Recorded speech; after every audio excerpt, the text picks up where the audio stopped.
Dear students, this chapter has been uploaded at Pizha English classes, Chandmari Motihari, to introduce a grammatical chapter, preposition.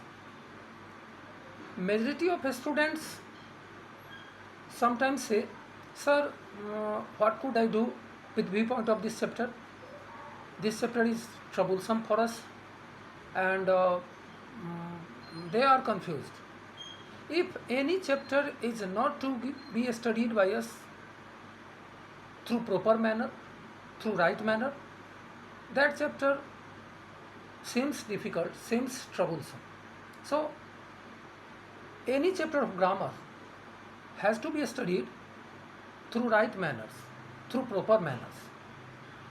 What could be the proper manners to study preposition?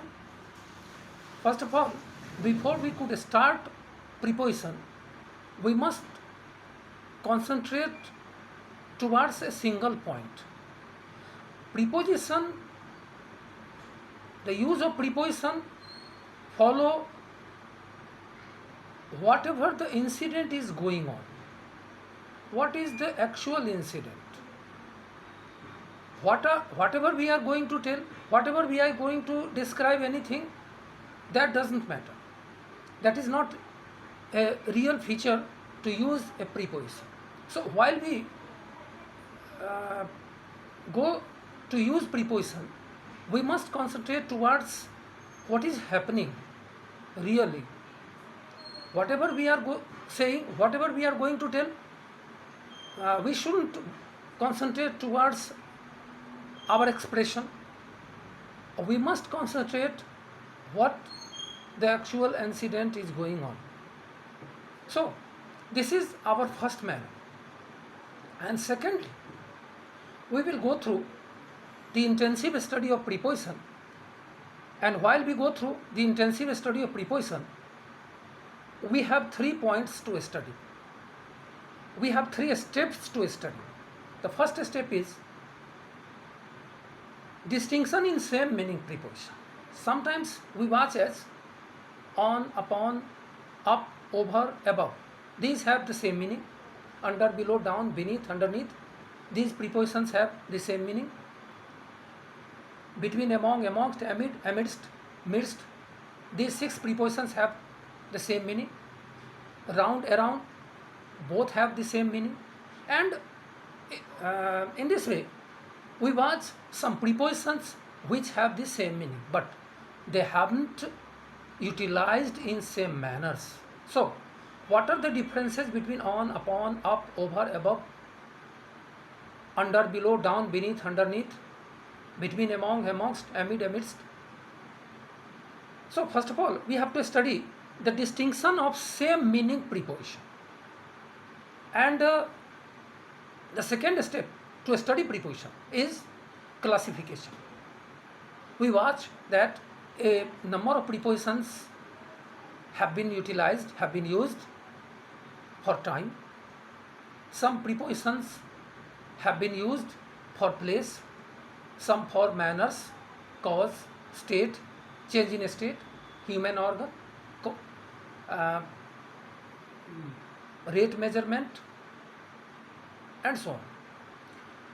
So, at least there are 18 to 20 classes which denote the uses of prepositions, those prepositions. And the third step is individual use of simple preposition. What are the uses? What can be the utilization of on, in, over, up, above, by, with, towards, after, before, etc. So, these are the 3 manners to study prepositions, and if we study these 3 steps, these 3 points, we will have the perfection. And after this study, it is quite true as we will go for intensive practice. If we have studied several times, and we haven't gone through its practices, we will miss something. We will miss something a lot. So, uh, uh, by having finished these 3 points, we will go for intensive education of prepositions. हम लोग हिंदी में कहें कि preposition के बारे में कभी कभी स्टूडेंट्स कहते हैं, इस वीडियो में मैं केवल प्रीपोजिशन के प्रति स्टूडेंट्स को रुचि पैदा करने के लिए अपलोड कर रहा हूँ इस वीडियो को। अक्सर स्टूडेंट्स का मेजॉरिटी ये कहते हुए सुना गया है कि सर ये बहुत कंफ्यूज करता है, प्रीपोजिशन का यूज़ बहुत ही कंफ्यूज करता है। वास्तव में सही बात है, कंफ्यूज करता है, लेकिन कब करता है? जब राइट मैनर, सही मैनर से, सही ढंग से हम लोग नहीं पढ़ पाते हैं, नहीं जान पाते हैं। तो प्रीपोजिशन को हम लोग 3 स्टेप्स में पढ़ते हैं, और उन तीनों स्टेप्स में पढ़ने के पहले हम लोग प्रीपोजिशन के बारे में एक जो फैक्ट है वो जान लेता है, तभी हम तीनों स्टेप्स में जा कर के पढ़ते हैं। तो वो फैक्ट क्या है? देखिए, प्रीपोजिशन में जो यूज़ करते हैं आप किसी सेंटेंस में प्रीपोजिशन, तो जो कुछ हम बोलते हैं उसके मुताबिक यूज़ नहीं करते, जो घटना घटती है उसके मुताबिक यूज़ करते हैं। मैं कुछ एग्जांपल देना चाहूँगा। जैसे अगर कोई कहते है ट्रांसलेट करो, मैं थाली में खाता हूँ। अक्सर विद्यार्थी ट्रांसलेट कर देते हैं कि I eat in the dish. Dish means थाली, या प्लेट कह दे, या डिश कहें। डिश मतलब थाली होती है, उसी आकार का एंटीना होता है छत पर, तो उसको डिश एंटीना बोलते हैं। चलिए, यहाँ ये कहते वक्त में जब स्टूडेंट ट्रांसलेट किया इस सिंपल सा छोटा सा सेंटेंस को, तो उस वक्त ये नहीं सोचा कि भले हम कह देते हैं मे का सेंस तो अंदर होता है, भले हम मे कह देते हैं, लेकिन मे होता नहीं है। मे का सेंस अंदर में, भीतर, कोई बंद कक्ष के भीतर, अंदर, तो मे होता नहीं। होता क्या है? अगर वो सोच लेते तो कदापि हम लोग प्रीपोजिशन गलत नहीं करते, सही प्रीपोजिशन लगाते। कुछ बच्चे ऑन लगा देते हैं कि भाई थाली के ऊपर भोजन रखा रहता है तो चलो ऑन लगा दो। लेकिन अगर हम ये सोचें घटना के बारे में, व्हाट इज हैपनिंग, वो क्या रहा, तो हम ये पता करेंगे कि यहाँ पर सेपरेशन हो रहा है। यहाँ पर सेपरेशन हो रहा है किससे किस चीज़ का? थाली से भोजन का सेपरेशन हो रहा है। लोग ये नहीं कहते हैं कि थाली से भोजन को लेके खाता हूँ, ये नहीं कहते, सीधे कहते। हम सभी लोग यही कह देते हैं, मैं थाली में खाता हूँ, हम लोग थाली में खाते हैं, ऐसा कह देते हैं। लेकिन होता यही है कि थाली से भोजन को लेके, अर्थात थाली से भोजन का सेपरेशन। और हम जानते हैं कि सेपरेशन के लिए, अलगाव के लिए हम लोग 2 प्रीपोजिशन का यूज़ मुख्य रूप से करते हैं, एक ओ डबल हॉप और एक फ्रॉग। और एग्जाम्पल, चिड़िया पेड़ पर बैठी है। कभी भी चिड़िया पेड़ पर नहीं बैठती है, पेड़ की डाली पर बैठती है। पेड़ पर बैठती तो पेड़ के एकदम ऊपर जो पत्ते हैं उस पत्ते पर बैठी रहती। ऐसा हम लोग, हो सकता है एक्सेप्शनली कुछ ऐसा हो गया हो, किसी ने देखा हो, मैंने आपने कोई तो हो, लेकिन आम तौर पर चिड़िया पेड़ की डाल पर, तो डाल पर बैठी है तब तो ऑन लगाएंगे, लेकिन पेड़ पर बैठी है तब ऑन नहीं लगाएंगे, क्योंकि पेड़ पर नहीं बैठी है, पेड़ में बैठी। बोलिए, कहे कुछ, हो रहा है कुछ, यही तो ध्यान देना है। अक्सर हम कहते हैं कि यात्रीगण सावधान, सप्त क्रांति एक्सप्रेस 2 नंबर प्लेटफॉर्म पर आ रही है। आज तक आप सब लोगों ने कभी प्लेटफॉर्म पर गाड़ी आते हुए नहीं देखा, कोई नहीं देखा। आएगा तो प्लेटफॉर्म पर तो आदमी रहता है। कहना क्या चाहिए कि यात्रीगण सावधान, प्लेटफॉर्म नंबर 2 के बगल में जो लोहे की पटरी बिछी है उसके ऊपर ट्रेन आ रही है, लेकिन ऐसा नहीं करते। हम सीधे कहते हैं कि प्लेटफॉर्म नंबर 2 पर आ रही है, वास्तव में वो होता नहीं है। मैं तब से ये बताने का आप लोगों का प्रयास कर रहा हूँ कि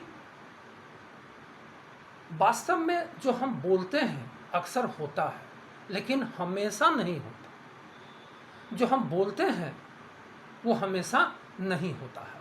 तो हमको प्रीपोजिशन के यूज़ या उसका स्टडी, उसका जो तीनों स्टेप में जाएंगे, उसके पहले हमको प्रीपोजिशन का जब भी यूज़ करें तो ये पता ज़रूर लगा कि हो क्या रहा है, घटना कौन सी हो रही है, और उसके बाद we will have to use prepositions according to the nature of actual incidents.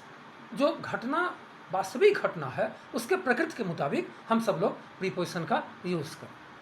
चलिए, ये तो पहले सोच लेना है, ये हर सेंटेंस में जहाँ भी हम प्रीपोजिशन का यूज़ करें तो वहाँ पर हमको सोचना है। अब चलिए, अब प्रीपोजिशन ये तो स्टडी नहीं है, ये तो मान लीजिए कि दिमाग में रहेगा कि भाई जब भी प्रीपोजिशन का यूज़ करें तो हम ये सोचें।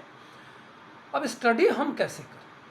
बहुत बच्चे कंफ्यूज कर जाते हैं कि क्या पढ़ें, एक्सरसाइज बनाएं, क्या कैसे पढ़ें, नहीं पढ़ें। तो उसके लिए मैं अभी वही चीज़ अंग्रेजी में मैंने आपसे कहा है कि ये 3 स्टेप में पढ़ें। पहला स्टेप है समान अर्थ वाले प्रीपोजिशन में अंतर। ये पहला स्टेप है, समान अर्थ वाले प्रीपोजिशन में अंतर। अब देखिए ना, on, upon, up, over, above, ये पांचों का अर्थ होता है ऊपर। लेकिन आप ऑन के बदले अपॉन, अपॉन के बदले ओवर, ओवर के बदले अबव, यानी कि एक के बदले दूसरे का यूज़ नहीं कर सकते। तो क्या अंतर है, रियल में क्या अंतर है उन पांचों में? हिंदी मीनिंग तो सबका ऊपर हो गया, लेकिन उन पांचों में क्या अर्थ है ये जाने। Under, below, down, beneath, underneath, इन पांचों का अर्थ होता है नीचे। लेकिन आप अंडर के बदले में बिलो, बिलो के बदले में बीनीथ, बीनीथ के बदले में डाउन, ये नहीं यूज़ कर सकते। तो उसमें अंतर क्या है? अंतर जानते हुए, उसको एग्जाम्पल से क्लियरफाई करते हुए, स्पष्ट करते हुए तब पढ़ें। राउंड अराउंड का वही हाल है, दोनों का अर्थ होता है चारों ओर, लेकिन राउंड के बदले अराउंड, अराउंड के बदले राउंड यूज़ नहीं कर सकते। Between, among, amongst, amid, amidst, midst, इन सब का अर्थ होता है बीच में, छओं का अर्थ होता है बीच में। लेकिन आप बिटवीन के बदले अमॉन्ग, अमॉन्ग के बदले बिटवीन, या अमॉन्ग्स्ट या एमिड, ये सब नहीं लगा सकते। तो क्या अंतर है उसको समझ करके एग्जाम्पल से क्लियर कर, ये पहला स्टेप है प्रीपोजिशन के एजुकेशन का। सबसे पहले तो हम लोग ट्रेडिशनली छोटा बच्चा से ही, चाइल्डहुड से ही हम लोग डिफिनीशन देते हैं। पहले टोटल प्रीपोजिशन को लिख लेते हैं, मुख्य रूप से 70-75 प्रीपोजिशन के आसपास में हम लोग लिख लेते हैं अपनी कॉपी पर, और तब उसके बाद स्टडी करने लगते हैं। चलिए, वो सब तो ठीक है, 70 प्रीपोजिशन को जान लीजिए, 70-75 प्रीपोजिशन जो भी मेन प्रीपोजिशन है उसको पहले जान लो। अब चलिए, अब दूसरा स्टेप क्या है? क्लासिफिकेशन। क्लासिफिकेशन, वर्गीकरण। टाइम के लिए कौन कौन प्रीपोजिशन आ रहे हैं और कैसे कैसे आ रहे हैं। प्लेस के लिए कौन कौन प्रीपोजिशन आ रहे हैं और कैसे कैसे आ रहे हैं। मैनर के लिए, कॉज के लिए, मेजरमेंट के लिए, स्टेट के लिए, चेंज इन स्टेट के लिए, प्लेस के लिए, पोजीशन के लिए, एक्सेप्शन के लिए, एकम्पनीमेंट के लिए, टूल्स इंस्ट्रूमेंट के लिए, लगभग 18-20 इसके क्लासेज। कुछ खास ग्रामर, जिस खास तौर पर मैं कहना चाहूँगा, एक ग्रामर है उपकार की, और एक हाउ टू राइट में भी इस ग्रामर, ये दोनों ग्रामर जो दोनों लेखक हैं, मैं उनका अप्रिशिएट करता हूँ उनको। तो इसमें क्लास को बेहतर ढंग से शो किया गया है। खैर चलिए, ये तो हुआ दूसरा स्टेप स्टडी के लिए, पढ़ाई के लिए। अब तीसरा स्टेप है प्रीपोजिशन के स्टडी का। वो क्या है? तीसरा स्टेप है प्रीपोजिशन के स्टडी का कि आप, अब ये दोनों स्टेप में बहुत से यूजेस, कुछ ऐसे प्रीपोजिशन है, लगभग कम से कम 25-30 ऐसे प्रीपोजिशन हैं जिनके ढेर सारे यूज हैं, 25-25, 30-30 टाइप से यूज है, जो इन सब से distinction in same meaning preposition, classification, ये दोनों स्टेप से फुलफिल नहीं हो पाता। तो तीसरे स्टेप में हम लोग उसको फुलफिल करने के लिए तीसरे स्टेप में इंडिविजुअल यूज़ करेंगे। यूज ऑफ इन कहाँ कहाँ कैसे कैसे होता है, एग्जाम्पल के साथ क्लियर करें। एट का, फॉर का, विथ का, आउट का, ओवर का, अप का, एबव का, अक्रॉस का, आफ्टर का, बिफोर का, ये सब जितने प्रीपोजिशन उस सब को हम क्लियर करें। तो ये तीसरे स्टेप हुए, और ये सारे स्टेप्स पर भी लेकिन हम प्रैक्टिस ना करें तो मैं साइंस के स्टूडेंट्स होने के वजह से मैं ये आप लोगों को कहना चाहूँगा कि practical is something different. Practical और थ्योरी दोनों अलग अलग चीज़ है, और जब हम इसको पढ़ लें और जब हम इसका एक्सरसाइज बनाएंगे प्रीपोजिशन का, तो हमको बहुत कुछ एडिशनल नॉलेज प्राप्त होगा एक्सरसाइज बनाने से भी। तो उसके बाद एक्सरसाइज जम करके बनाएं, और उस वक्त हमेशा ये ध्यान रखें कि प्रीपोजिशन का यूज़ जो है दरअसल वास्तव में कभी कभी हम जो बोलते हैं उसके मुताबिक नहीं होता है, बल्कि जो घटना घट रही है उसके नेचर, उस घटना के नेचर के मुताबिक होती है। तो प्रीपोजिशन में मैंने समराइज वे में इतने लंबे समय तक मैंने क्या कहा, शॉर्ट में अगर कहें 2-3 लाइन में, तो यही मैंने कहा समझाते हुए कि प्रीपोजिशन के यूज़ में सबसे पहले हम दिमाग में ये रखें कि घटना का नेचर क्या है, किस तरह की घटना हो रही है, पहला।